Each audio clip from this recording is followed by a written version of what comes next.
Hello students, energy conservation का chapter number 6 हमारा start हो चुका है। ठीक है, उसकी कुछ वीडियोस हमने अपलोड कर दिए हैं। आज हमारी वीडियो में हम लोग देखेंगे बॉयलर एफिशिएंसी के बारे में। ठीक है, तो मैं बताता हूँ जैसे कि एज अ बीटीपीयू की वजह से जो हमारा एग्ज़ाम होगा वो ऑब्जेक्टिव होगा। तो मैं जो भी टॉपिक डिस्कस कर रहा हूँ वो ऑब्जेक्टिव पॉइंट ऑफ व्यू से डिस्कस कर रहा हूँ। ठीक है, कि ऑब्जेक्टिव के लिए कितना इंपॉर्टेंट है वो टॉपिक, और साथ में सिर्फ मैंने इंपॉर्टेंट पॉइंट्स ही ले रखे हैं जिनका आपको ऑब्जेक्टिव बन सकता है एग्ज़ाम में। ठीक है, बाकी का थ्योरी नहीं है, सिर्फ वो क्वेश्चंस मैंने इसमें इंक्लूडेड किए हैं, वो पॉइंट्स इंक्लूड किए हैं सॉरी, जिनमें हम लोग क्या कर सकते हैं ऑब्जेक्टिव पर्पस के लिए इंपॉर्टेंट होते हैं। ठीक है, तो इससे पहले हम लोगों ने अपना बॉयलर के वाले पार्ट 2 कंप्लीट कर लिया था, क्लासिफिकेशन वगैरह देख लिए थे उसके। ठीक है, उसमें ऐसे सीरीज़ वगैरह को हमने देख लिया था, ये सारी चीज़ों को हमने उसमें डिस्कस कर लिया था। अब आता है बॉयलर की इफिशियंसी की, भाई किसी भी बॉयलर की इफिशियंसी हम कैसे पता कर सकते हैं। तो स्टूडेंट्स, बॉयलर की इफिशियंसी पता करने के दो मेथड होते हैं। एक मेथड होता है हमारा डायरेक्ट मेथड और एक मेथड होता है हमारा इनडायरेक्ट मेथड। ठीक है, दो मेथड होते हैं। अब यहाँ पर क्या देखिए, ऑब्जेक्टिव बन सकता है कि डायरेक्ट मेथड को हम लोग क्या कहते हैं, इनपुट आउटपुट मेथड बोलते हैं। तो यहाँ पर ऑब्जेक्टिव का क्या क्रिएट होगा कि डायरेक्ट मेथड को और क्या बोला जाता है, इनपुट आउटपुट मेथड बोला जाता है। ठीक है, इसमें क्या होता है, बॉयलर की इफिशियंसी इज इक्वल टू होता है हमारे पास आउटपुट ऊष्मा आउटपुट अपॉन ऊष्मा इनपुट इंटू 100%। के लिए हम लोग क्या कर देंगे, 100 कर देंगे। ठीक है, तो यहाँ पर एक ऑब्जेक्टिव बन सकता है कि ये कौन सा मेथड होता है, इसे और बोलते हैं इनपुट और आउटपुट मेथड। नेक्स्ट है हमारा इनडायरेक्ट मेथड। इस विधि को ऊष्मा हानि विधि भी कहते हैं। तो यहाँ पे हमारा ऑब्जेक्टिव बन सकता है कि इस इनडायरेक्ट मेथड को और क्या बोलते हैं, तो उसको क्या बोलते हैं हम लोग, हीट लॉस मेथड भी बोलते हैं। ठीक है, तो यहाँ पर क्या बोल सकते हैं उसको, ऊष्मा हानि विधि भी हम लोग बोलते हैं। ठीक है, क्या बोलते हैं उसको, ऊष्मा हानि विधि भी हम लोग क्या बोलते हैं उसको बोलते हैं।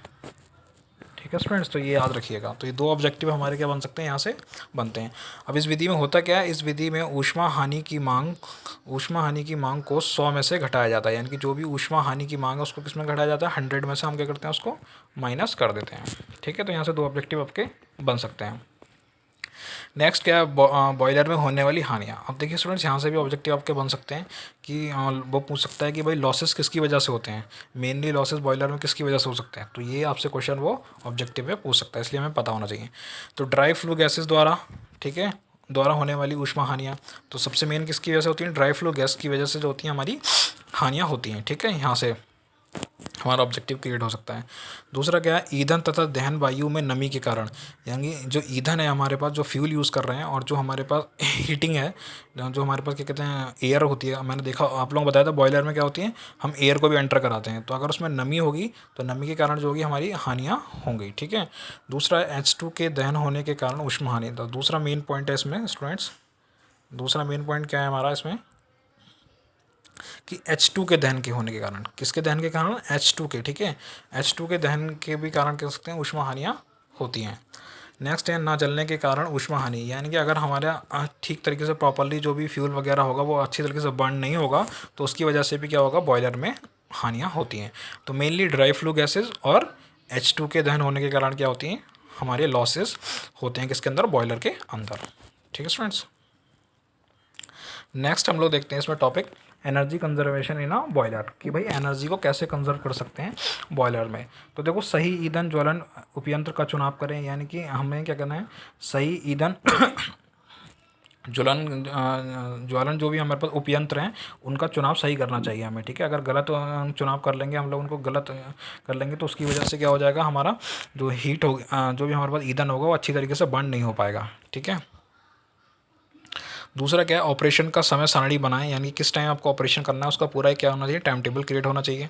वायु रिसाव से बचें, यानी कि जो हमारे पास एयर है, जो एयर हमारी एंटर होती है जिसकी वजह से हमारा फ्यूल में बर्न होने का प्रोसेस होता है, तो जो अगर उसमें कहीं भी लीकेज वगैरह है एयर की तो वो नहीं होनी चाहिए। ठीक है, ऊष्मा सतह का साफ रखें, यानी कि जो ऊष्मा की जो सतह है उसको साफ रखें, उस पर कालिका ना जमने दें, यानी कि एक तरीके की ब्लैक तरीके की परत ना जमे, जिसकी वजह से क्या होगा, हीट अच्छी तरीके से, जो भी हमारे पास फ्यूल्स वगैरह हैं वो अच्छी तरीके से बर्न नहीं हो पाएंगे।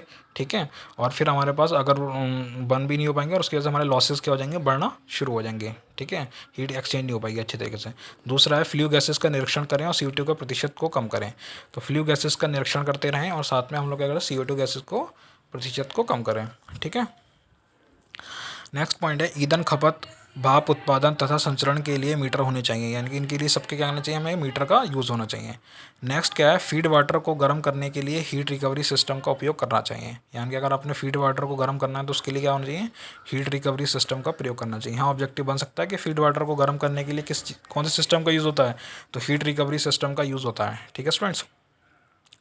बॉयलर में होने वाली हानियाँ, बॉयलर में किस टाइप की हानियाँ होती हैं, जैसे कि फ्लू गैसेस मेन होता है। फ्लू गैसेस यहाँ ऑब्जेक्टिव बन सकता है आपका, किसकी वजह से होती हैं, फ्लू गैसेस की वजह से, रेडिएशन लॉसेस की वजह से, अधूरा दहन की वजह से, अधिक वायु की देखरेख की जानी चाहिए। ठीक है, इन सारे पॉइंट्स को अगर हम लोग क्या कहते हैं नहीं कंसीडर करेंगे तो हमारे लॉसेस क्या होंगे, ज़्यादा होंगे। नंबर 1 फ्लू गैसेज हमारी, हाइड्रोजन गैसेज हमारी, ठीक है, रेडिएशन लॉसेस, और प्रॉपरली अगर हमारे पास फ्यूल बर्न नहीं हो रहा है तो उसकी वजह से, और जो हमारे पास अधिक वायु है, अगर अधिक वायु है तो उसका रिसाव वगैरह नहीं होना चाहिए, इसकी वजह से एनर्जी हमारी कंजर्व नहीं होगी। तो ये पॉइंट्स हैं स्टूडेंट्स, यहीं से ही आपका ऑब्जेक्टिव क्रिएट होगा। ठीक है, कहीं ऑब्जेक्टिव अलग से नहीं आएगा, इन्हीं पॉइंट से ऑब्जेक्टिव आएगा, तो ध्यान से इनको समझना। चलिए, नेक्स्ट होता है हमारा कॉन्सेप्ट ऑफ स्टोइचियोमेट्री एयर। ठीक है, बॉयलर इफिशिएंसी दहन प्रणाली की दक्षता पर निर्भर करती है। अब यहाँ से ऑब्जेक्टिव बन सकता है कि स्टूडेंट बॉयलर इफिशिएंसी किस पर डिपेंड करती है, तो बॉयलर इफिशिएंसी हमारी दहन प्रणाली, यानी कि ठीक है, दहन प्रणाली की दक्षता पर निर्भर करती है। बॉयलर इफिशिएंसी किस इफिशिएंसी पर डिपेंड करेगी, दहन प्रणाली पर। ठीक है, तो यहाँ से हमारा ऑब्जेक्टिव क्रिएट हो सकता है। दूसरा क्या है हमारे पास, ईंधन के संपूर्ण दहन के लिए वायु की मात्रा में मौजूद संघटक, जैसे कि अब ईंधन को बर्न, यानी कि जो हमारे पास ईंधन है, जो भी हमारे पास फ्यूल वगैरह यूज़ कर रहे हैं, कोई सा भी फ्यूल यूज़ कर रहे हैं, उसको प्रॉपरली क्या कहते हैं, बर्न होने के लिए वायु की मात्रा, एयर चाहिए। ठीक है, ईंधन को बर्न होने के लिए क्या चाहिए होती है, प्रॉपरली एयर चाहिए होती है। अब एयर में कुछ ना कुछ देखो अलग गैसेज होंगी। ठीक है, तो वो गैसेस कौन कौन सी होंगी वो हम देखते हैं इसमें, जैसे कि CO2 गैस होगी, कार्बन होगी, हाइड्रोजन होगी, नाइट्रोजन होगी, सल्फर आदि पर निर्भर करती है। तो यहाँ से भी हमारा ऑब्जेक्टिव बन सकता है। वायु की यह मात्रा स्टोइचियोमेट्रिक वायु कहलाती है। तो वो पूछ सकता है कि भाई स्टोइचियोमेट्रिक वायु क्या कहलाती है, तो मतलब वायु की वो क्वांटिटी जिसमें ये सारी गैसेस क्या कहते हैं पाई जाती हैं, वो क्या कहलाती है हमारी स्टूडेंट्स, स्टोमेट्री कहलाती है। ठीक है, वो क्या कहलाती है हमारी स्टूडेंट्स, स्टोमेट्री